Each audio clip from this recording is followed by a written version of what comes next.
বিশ্বনবী বললেন, তুমি ভিক্ষা করো, তোমার ঘরে কিছু নাই? সাহাবী বললেন, লা ইয়া রাসূলুল্লাহ, কিছু নাই। বিশ্বনবী সাল্লাল্লাহু আলাইহি ওয়াসাল্লাম আবার প্রশ্ন করলেন, কিছুই নাই?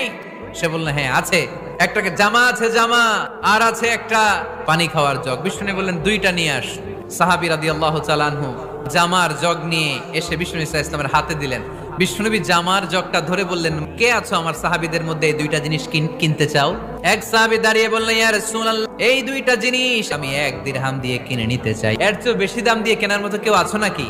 আরেক সাহাবী হাত তুলে বললেন, ইয়া রাসূলুল্লাহ, আমি 1 দিরহাম নয়, আপনার সম্মানে 2 দিরহাম দিয়ে জিনিসগুলো কিনে নিতে চাই। দিয়ে দেয়া হলো। 2 দিরহাম নিয়ে বিষ্ণু ইসলাম ভিক্ষুক সাহাবীর হাতে দিয়ে বললেন, যাও 1 দিরহাম দিয়ে তোমার পরিবার পরিজনদের জন্য খাবার কিনে নিয়ে যাও, আর 1 দিরহাম দিয়ে একটা কুঠার কিনে নিয়ে আস। ওই সাহাবী আর 1 দিরহাম দিয়ে একটা কুঠার কিনে নিয়ে আসলেন। বিশ্বনবী কাঠের একটা হাতল লাগাই দিলেন আর বললেন, যাও এই কুঠার নিয়ে জঙ্গলে যে কাঠ কাটো।